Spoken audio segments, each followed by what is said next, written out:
নমস্কার, আমি সঞ্জীব হালদার। আপনারা দেখছেন খেলবাজ। আজকে আমরা চলে এসেছি অরুণ ঘোষের বাড়িতে। কিংবদন্তি ফুটবলার এখন বয়সজনিত রোগে একটু অন্যরকম হয়ে গেছেন। চলুন দেখে আসি কেমন আছেন অরুণ ঘোষ।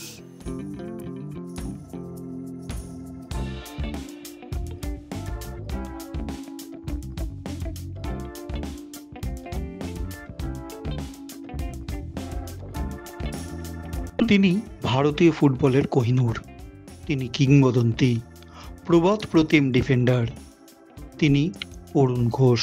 ভারতীয় ফুটবলে চুনি, পিকে, বলরাম ও অরুণ ঘোষ একসঙ্গে উচ্চারিত হয়। বাকি তিনজন আগেই প্রয়াত, কিন্তু অরুণ ঘোষ এখনও আমাদের মধ্যে আছেন। যতদিন আছেন ততদিন হয়তো আমরা বুঝবো না কে আছেন, কি আছে আমাদের মধ্যে। এ কথা বলার কারণ আছে। সুকুমার সমাজপতির মতো দু একজন বাদ দিলে কে আর জানতে চান কেমন আছেন অরুণ ঘোষ? ময়দান কতটা খবর রাখে জীবন্ত এই কিংবদন্তির? এখন তিনি 85। বার্ধক্যের ভারে থাবা বসিয়েছে ডিমেনশিয়া রোগ। কখনো হাসপাতালে, কখনো বাড়িতে আছেন এভাবেই। তার জামাই প্রখ্যাত টেবিল টেনিস খেলোয়াড় নূপুর সাঁতরা। মেয়ে জামাইরা আদরে যত্নে কিংবদন্তিকে সুস্থ রাখার প্রাণপণ চেষ্টা করে চলেছেন দিনের পর দিন, মাসের পর মাস, বছরের পর বছর। এখনও এক ফুটবল অলিম্পিয়ান রয়েছেন আমাদের বাংলায়, 1960-এর অলিম্পিয়ান। 1962 জাকার্তা এশিয়ান গেমসে সোনাজয়ী ভারতীয় দলের সদস্য। ভারতীয় ফুটবলের সেই সোনার সাফল্য আজও আলোচিত হয়। সেই সোনার সাফল্যের সোনার ছেলে আজ এসব কিছু থেকে অনেক দূরে। সবই যে তার চোখে ঝাপসা হয়ে গিয়েছে। সেই ঐতিহাসিক জার্সি এত বছর পরেও সযত্নে রাখা তার বাড়িতে। হ্যাঁ, এইসব জার্সি, এইসব মেডেল, ছবি সবই ধরে রেখেছে স্মৃতিকে, ধরে রেখেছে কোহিনূর অরুণ ঘোষকে। অর্জুন পেয়েছেন, কিন্তু সঠিক সময় কেন পদ্মশ্রী পেলেন না অরুণ ঘোষ? ভারতীয় ফুটবলে হয়তো জানে সে কথা, তাই তো এখন পদ্মশ্রী প্রত্যাখ্যান করছে তার পরিবার। ভবিষ্যতে প্রস্তাব এলেও প্রত্যাখ্যানই করবেন স্পষ্ট জানিয়ে দিলেন তার মেয়ে। কেনই বা এখন গ্রহণ করবেন?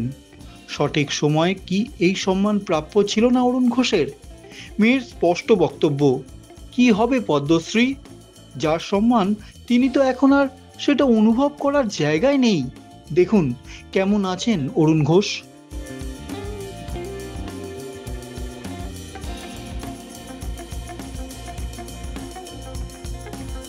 আছো? তুমি কেমন আছো বলো? আমি ভালো আছি। আচ্ছা, ঠিক আছে। তোমার খেলার কথা মনে পড়ে কিছু? খেলার কথা কোন সালে অলিম্পিকে গেছিলে বলো তো বাবা?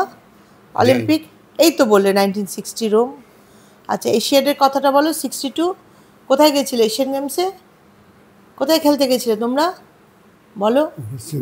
জাকার্তা। বলো জাকার্তা। জাকার্তা। কে ক্যাপ্টেন ছিল তোমার মনে আছে? ক্যাপ্টেন চুনি গোস্বামী। আচ্ছা বাবা, তুমি তো সবসময় বলো ভারতবর্ষের সর্বকালের শ্রেষ্ঠ ফুটবল প্লেয়ার কে? তুলসীদাস। হ্যাঁ। আর তোমার বেস্ট ফ্রেন্ড কে ছিল ফুটবল মাঠে? কে সবচেয়ে ভালো ফুটবল খেলতো? কে সবচেয়ে ভালো খেলতো? তুলসীদাস। আর পিকে ব্যানার্জি? পিকে ব্যানার্জি। হ্যাঁ, পিকে ব্যানার্জি ঠিক আছে, কিন্তু তুলসীদাস বলরামের ভালো। ভালো। আর চুনি গোস্বামী ক্যাপ্টেন, তোমার ক্যাপ্টেন ভালো আছে। ভালো আছে। তুমি কোন কোন কোন দলে খেলতে বলো? কোথায় কোথায় খেলেছো তুমি? তোমার ইস্ট বেঙ্গলে ভালো লাগতো না ইন্ডিয়া টিমে ভালো লাগতো না বিএনআরে? কোথায় ভালো লাগতো বলো বাবা? এখনো খেলা দেখো? এখনো খেলা দেখো? খেলা দেখতে ইচ্ছে করে? কোন খেলাটা সবচেয়ে ভালো লাগে? কোন খেলাটা সবচেয়ে ভালো লাগে? ফুটবল? মোহনবাগান আর ইস্ট বেঙ্গল। মোহনবাগান আর কে? মোহনবাগানের সাথে কে? ইস্ট বেঙ্গল। হ্যাঁ, সেটা বলো। প্রদীপদার কথা মনে আছে? প্রদীপদার কথা মনে আছে? হ্যাঁ, আর চুনিদার কথা? ক্যাপ্টেন কি বলে ডাকতো? 62 এশিয়াদের কিছু গল্প মনে আছে? 62 এশিয়াদের কিছু গল্প কিছু মনে নেই। মনে নেই? কোচ তোমার কোচ রহিম রহিম সাহেব কেমন কোচ ছিলেন? রহিম সাহেব কেমন কোচ ছিলেন? ভালো। কিরকম? কেন ভালো? কেন কি করতেন উনি? অন্যদের সঙ্গে রহিম সাহেবের তফাৎ কোথায় ছিল? মাঠে যাবে, মাঠে খেলা দেখতে যাবে? খেলা দেখতে যাবেন? মোহনবাগান স্টেডিয়ামে খেলা দেখতে যাবেন? হ্যাঁ। কবে যাবেন? তার নিয়ে যাবো। হ্যাঁ যাবেন তো? আচ্ছা ঠিক আছে। টিভিতে খেলা দেখেন? টিভিতে না দেখেন? দিদি মানে খেলবাজে আপনাদের স্বাগত। প্রথম কথা হচ্ছে অরুণদা কেমন আছেন আর এক্সাক্ট কি হয়েছে অরুণদা? বাবার অ্যাকচুয়ালি হয়েছে ডিমেনশিয়া। আচ্ছা আচ্ছা, সরে আছি। হ্যাঁ, বাবার হয়েছে ডিমেনশিয়া, এটা যেটাকে আমরা আগেকার দিনে তো জানতাম না, বার্ধক্যজনিত অসুখ আর কি। এটাই চিনতে পারে না, দেখছেন তো একটু অ্যাজিটেটেড হয়ে আছে, পছন্দ করে না কিছু। এটা তারপর পরপর দুটো নিউমোনিয়া অ্যাটাক হয়ে লাংটাও একটু কমজোরি হয়ে আছে, এইভাবেই চলছে। মানে ফুটবল নিয়ে একদমই নয়, তাও বছরখানেক আগে অবধি আলোচনা বা এটা করতো, এখন তো কনসেন্ট্রেটই করতে পারে। ডিমেনশিয়াটা তো ব্রেন সেলসগুলো আস্তে আস্তে শুকিয়ে যাচ্ছে, এবং যার জন্য তো সবটাই ওনার কমজোরি হয়ে যাচ্ছে। স্মৃতি, বাড়ির লোককে চিনতে পারে না, ধরুন আমাকে চিনছে, আবার কিছুক্ষণ বাদেই আমাকে ভুলে গেল। তো যার জন্য এটা স্মৃতিগুলো আস্তে আস্তে মুছে যাচ্ছে, মানে মোস্টলি মুছে গেছে। ওই দু একটা হয়তো কিছু মনে থাকে, আদারওয়াইজ আস্তে আস্তে মুছেই যাচ্ছে স্মৃতিগুলো সব। স্মৃতি তো অরুণদারও মানে আস্তে আস্তেই হচ্ছে, কিন্তু ফুটবল ময়দান অরুণদাকে কতটা মনে রেখেছে এখনো কি তারা খেয়াল? না একদমই নয়, কেউ প্রশ্নই ওঠে না, কেউ কোনোদিনই না। তবে আমাদের হাওড়ার এমপি তো প্রসূন ব্যানার্জি, উনি গত 2 বছর আগে অবধি উনি যোগাযোগ খুবই রেখেছিলেন। উনি ব্যস্ত মানুষ, হয়তো এখন আর পারেন না আসতে। উনি অন্তত গত 2 বছর আগে অবধি উনি বছরে একবার করে এসেছেন, বাবার খবর নিয়েছে। এবং বাবা বোধহয় 24 জানুয়ারিতে একবার নিউমোনিয়া হয়ে হসপিটালাইজড হয়েছিলেন, তখন হসপিটালে একটু প্রবলেম হচ্ছিল। আমি উনাকে ফোন করতে, নয় মানে কোনো ফিনান্সিয়াল প্রবলেম নয়, মানে ওটা তো কিন্তু এমনি একটু কেয়ার ওরা জাস্ট ক্যাজুয়ালি করছিল, উনাকে বলতে উনি সঙ্গে সঙ্গে মানে দেন মানে উনি খুবই হেল্প করেছিলেন। এবং টু বি ভেরি ফ্র্যাঙ্ক, ওই জন্য বাবার তখন তাড়াতাড়ি রিকভারি হয়ে, হয়তো বাবার, কারণ বয়সকালে নিউমোনিয়াটা একটা ভারী অসুখ, বুঝলেন, মানে এতে সার্ভাইভাল চান্সটা কমে যায়। কিন্তু উনি বলাতে ওরা এত সুন্দর ট্রিটমেন্ট করেছিল, এবং তারপর থেকে যখনই আমরা হসপিটালে যাই ওরা খুবই করে, মানে ওর জন্য আমি খুবই থ্যাঙ্কফুল ওনার কাছে। তাছাড়া আর কেউ যোগাযোগ রাখে না। তবে আমি একটা কথা বলছি, বাবার শরীর খারাপের পর কিন্তু রাজ্য সরকার থেকে খবর নেওয়া হয়েছিল যে আমাদের কোনো রকম কোনো সাহায্য চাই কিনা, এবং উনি পার্সোনালি মানে নিশ্চয়ই যে হাইকমান্ড থেকেই এসেছিল, মন্ত্রী পাঠিয়েছিলেন, লোক পাঠিয়েছিলেন যে আমাদের কোনো রকম সাহায্য চাই কিনা, ফিনান্সিয়াল বা যে কোনো আর কি। আমরা পোলাইটলি ওটাকে করেছি, কারণ আমাদের অ্যাজ সাচ ওই সময় কোনো দরকার ছিল না। তো ওনারা কিন্তু খবর নিয়েছিল, এবং প্রতি বছর তো দেখি বাবার বার্থডে, তারপর ওই সবেতে দিদি মমতা বন্দ্যোপাধ্যায় সিএম পাঠান মানে গ্রিটিংস পাঠান, শুভেচ্ছা বার্তা পাঠান। এই যা খবর, আর কেউ কোনো ক্লাব থেকে বা কোনো অ্যাসোসিয়েশন থেকে এরকম, বা আপনাদের মতো সাংবাদিকরা প্রায় যোগাযোগ করেন, খবর নেন, তাছাড়া আর কেউ ফুটবলের মাঠের বা কোনো কেউ কোনো যোগাযোগ করেন না। পদ্মশ্রী নিয়ে একটা সমস্যা তৈরি হয়েছিল, পদ্মশ্রী নিতে চাইছেন না, মানে শোনা যাচ্ছিল আপনারা, মানে বিষয়টা কি? বিষয়টা হচ্ছে বাবার তো বহুবার কাগজে বেরিয়ে যাচ্ছে পদ্মশ্রী গভর্নমেন্ট অফ ইন্ডিয়া থেকে, এমনকি বাবাতে টেলার এসে বাবার মাপও নিয়ে নিল, মানে বাবা যাবেন, কাগজে টাইমস অফ ইন্ডিয়ায় বেরিয়ে গেল। এটা কত সালে হয়েছিল ঘটনাটা? কোন সালে? যে বছর লিয়েন্ডার পেজ পেয়েছিলেন, আমি এক্সাক্ট সালটা মনে করতে পারছি না, আপনারা অত জানবেন। তো ফাইনালি যেদিনকে ওটা কাগজে বেরোবে বা মানে ফাইনাল, এটা তো চুনি গোস্বামী তখনও বেঁচে, তো বাবাকে তো ভীষণ ভালোবাসতেন সবাই, আরে অরুণ তুমি পাচ্ছ এবার, তো বাবা বলে দাঁড়াও ফাইনাল বলে না, কাগজে হয়ে গেছে, মানে তুমি খুব দুজনের কবে পার্টি হচ্ছে, খুব বন্ধু ছিলেন তো দুজনে। তো যাই হোক এরম হলো টলো, ও মা তারপর দেখি বাবার নাম কেটে দেওয়া আছে, কারণ তখন যিনি আমাদের অনারেবল প্রেসিডেন্ট ছিলেন, নামটা কি নেব? আচ্ছা হ্যাঁ, ওকে, আমাদের যিনি ছিলেন উনি যেহেতু ফিফা র্যাঙ্কিংয়ে তখন ইন্ডিয়া 154 বা এরকম কিছু ছিল, বাবার নামটা ডিসকার্ড করে দেওয়া হয়েছিল।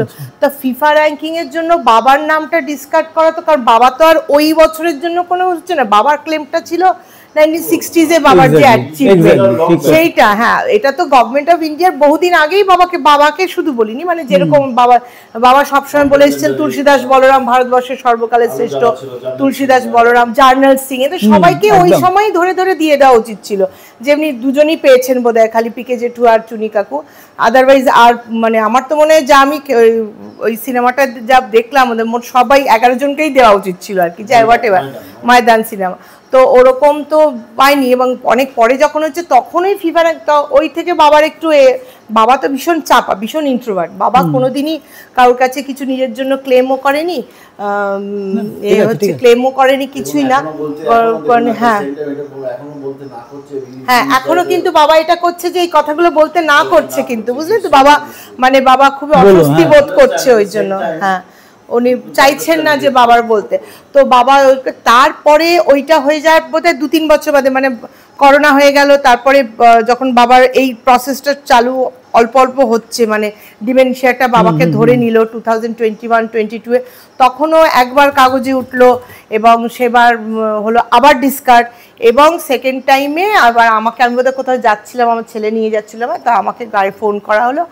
আমি তখন এত রেগে গেছি যে এটা মানে পুতুল খেলা হচ্ছে, একটা মানুষ তোমরা যাকে দিচ্ছ হি ওয়াজ অলওয়েজ নিয়ারলি 80 তখন, তার ডিমেনশিয়া, সে বোঝে না, তাহলে অ্যাওয়ার্ডটা কাকে দেওয়া হচ্ছে? আমাকে। আমি তো একটা কমন মানে বিলো অ্যাভারেজ পার্সন, আমি ওটা নিয়ে কি করব? যাকে দেবে সে যদি ওটা চেরিশ না করলো, তার ওটা একটা স্মৃতিতে না রইলো, তাহলে আমি অ্যাওয়ার্ডটা নিয়ে কি করব? বুঝলেন তো, আমার এই অ্যাওয়ার্ড চাই না, আমার এই অ্যাওয়ার্ড চাই না। সে থাকতে সে খুশি হতেন, তো ঠিক আছে। আমি এবং এআইএফএফ এর প্রেসিডেন্ট কি নাম যেন, কল্যাণ চৌবে, ও কিন্তু ফোন করেছিল, তো যাই হোক, তো করেছিল, কিন্তু আমি বললাম না, আমরা বাড়ি এখন বাবার তো এটা নেই, আমি বাবার হয়ে সব ডিসিশন নিই, এবং আমি মা আছেন, মায়ের সাথে কথা বললাম, এবং আমার হাজবেন্ড, সবার সাথে আমরা আলোচনা করলাম যে না, এটা তো অপমান, আমার মনে হয় এটা অপমান বাবাকে।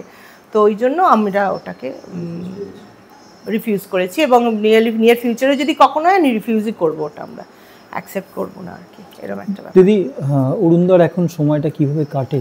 সময় কাটে মানে কি বলবো, দেখতেই তো পাচ্ছেন বাবা খুবই অসুস্থ। বাবার একজন ডে কেয়ারের একজন আছেন, সারাদিনের একটি মেয়ে আছে বাবাকে দেখাশোনা করে, ও আছে, আর আমি আছি। আমার একটা স্কুল আছে, আমার মানে তো আমার যেহেতু কাজ কাছেই, এখানেই আমাদের কাছে পিঠেই আমার স্কুল, তো আমিও যাতায়াত করি। ওই বাবাকে তো সবই করিয়ে দিতে হয়, বাবা নিজের থেকে কিছুই করতে পারে না। লাস্ট ইয়ার অবধি একটু হাঁটাচলা করানো হতো, এবছর একদম সেটাও হচ্ছে না বাবা। ওই একটু টিভি দেখলো, গান শুনতে ভালোবাসে, বা বড়জোর একটু কোনো মুভি চালিয়ে দিলাম, তো সেটাও যদি দেখতে ভালো, যদি বজরঙ্গি ভাইজান বলে সালমান খান একটা, ওটা খুব দেখতে ভালোবাসে, একটু ওই দেখলো। কাগজটা আগে পড়তো, এখন একদম এবছর দেখছি একদম কনসেন্ট্রেট করতে পারছে না। ওই আর কারোর সাথে তো কথা টথা নয়, আমি এসে একটু গল্প করি, বা ওই আমার হাজবেন্ড ও এসে একটু করে, ওই রকম চুপ, বাবা চুপ, একদমই কোনো কথাও বলে না। খুব খালি বাবার একজন খুব ডিয়ার ফ্রেন্ড, উনি একমাত্রই আছেন, বলাই মিত্র বলে। উনি খেলার জগতের না, কিন্তু বাবার খুব ওনারও এজেড, তো উনি আমি একটা সারপ্রাইজিংলি দেখেছি, উনি ফোন করলে বাবা খুব খুশি হয়ে যান, এবং বাবা খুব ভালোভাবে ওনার সাথে, মানে যেটুকু হয়তো প্রথমে কনভারসেশনটা চালু হয় খুব, তারপর বাবা আবার চুপ করে যায়, কিন্তু তখন বাবার নর্মাল। আদারওয়াইজ সুকুমার সমাজপতি কিন্তু খুব খবর নেন, কিন্তু সুকুমার কাকুরও মনে হচ্ছে বাবার মতোই হচ্ছে আস্তে আস্তে। তা সুকুমার কাকু ধরুন এমন সময় ফোন করলো, বাবা তখন ঘুমোচ্ছে, বা ওই জন্য দুজনের কনভারসেশনটা কমই, আমার থেকেই খবর নিয়ে নেন এরকম। আর ওই রকম ধরুন 70s এর কিছু প্লেয়ার আছেন, ধরুন হয়তো বছরে একবার, আমি নাম এখন মনে করতে পারছি না, 2-1 হয়তো ফোন করলেন, এইরকম। না, আমাকে বিদেশ কাকু কোনদিন করেনি, যাই না তোমাকে করলো কিনা। একবার যেমনি গৌতম সরকারকে নিয়ে, একবার ওই প্রসূন কাকুই একবার গৌতম সরকারকে নিয়ে এসেছিলেন আমাদের বাড়িতে, এইরকম আর কি। ওইভাবেই কাটে, ওই একটু টিভি দেখছে, ঘুমিয়ে, মোস্ট অফ দ্য টাইম ঘুমিয়েই কাটা আর কি। দিদি, মানে এটা শেষ প্রশ্ন, যে অনেক মানে কথা তুমিই বলো বেশিরভাগ, ম্যাক্সিমাম আমি বলি। ফুটবল নিয়ে কথা হয় অরুণদার সঙ্গে? ফুটবল নিয়ে কথা হয় মানে বাবা তো খুব কম কথা বলে। ওই আমি মাঝে মধ্যে, বাবা কবে অলিম্পিক গেছিলে বলো তো, বাবা এশিয়ান গেমস মনে আছে, মানে আমি চেষ্টা করি যে বাবা যাতে কিছু বাবার হচ্ছে জীবনে ফুটবল অন্তঃপ্রাণ, ওটা ছাড়া তো বাবার কিছু নেই। তো ওইটাই একটু মানে, কারণ আমি বহু চেষ্টা করে দেখেছি, বাবা বলো তো তোমার কবে বিয়ে হয়েছিল, সেগুলো কিন্তু বাবা, এমনকি মাকে দেখলাম, বাবা এটা কে বলো তো, যেহেতু আমরা মা বলি, বাবা মাকে মা বলছে, মানে বউ বা স্ত্রী বা ঝর্ণায় খুব কম, এটা মানে রেয়ার, বছরে একবার হয়তো বললো। তো ফুটবলটা বললে তাও বলে আমরা ওই মাঝে মাঝে আমি বা ও বা আমার ছেলে ওই যে দাদা বলো তো একটু কিছু বা এরকম, সেইটা বললে তখন 2-1টা জবাব দিল। তবে এই 6-7 মাস আগে অবধি ওই ছবিটা নামাতাম, ওই ওপরে অলিম্পিকের ছবিটা, ওটা নাবি সবাইকে মোটামুটি চিনতে পারতো 6-7 মাস আগে অবধি। কিন্তু এই পুজোর সময় নিউমোনিয়াটার পর দেখছি এটা অনেক খুবই বেড়েছে, এবং ডাক্তারের এতেও বলছে যে ডিমেনশিয়া নাকি যে কোনো যদি হাত কেটেও যায় সঙ্গে সঙ্গে ওটা ট্রিগার হয়ে যায়, ওটা খুব বেড়ে যায় ওটা। তা ওটা আদৌ কমবে কিনা সেটা তো আমি বলতে পারবো না, কারণ বাবার তো অলমোস্ট 84+, মানে 85ই ধরো, জানি না কিছু ওটা আদৌ কমে আবার আগের মতো হবে কোনোদিন ওটা। আর সবচেয়ে হচ্ছে এই অসুখটার কোনো চিকিৎসা নেই, মানে হচ্ছে নাকি রিসার্চ, কিন্তু এখন অবধি পৃথিবীতে এই অসুখের কোনো চিকিৎসা নেই। শেষ কথা, অরুণদা তো বলতে পারবেন না, মানে অরুণদার সঙ্গে যেহেতু মানে আপনি থাকেন, অরুণদার প্রচুর ফ্যান রয়েছে এখনো, ক্লাব কর্তারা রয়েছে, কি বলবেন তাদের উদ্দেশ্যে, কি বলবেন, কি বলতে চান অরুণদার পরিবারের তরফ থেকে, ধরে নি অরুণদার তরফ থেকে? সবাই ভালো থাকুন, ব্যাস প্রে করুন বাবা সুস্থতার জন্য, আপনারাও সবাই ভালো থাকুন, আপনাদের ভালোবাসাই বাবাকে এতদিন রেখেছে। অনেক অনেক ধন্যবাদ দিদি। দেখলেন, শুনলেন, কেমন আছেন, কিভাবে আছেন ভারতীয় ফুটবলের সোনার সময়ের সোনার এই ছেলে। ভালো থাকুন কিংবদন্তি, আমরা যেন আরও বহু বছর বলে যেতে পারি আমাদের আছেন অরুণ ঘোষ, আছেন ফুটবল অলিম্পিয়ান এক কোহিনূর।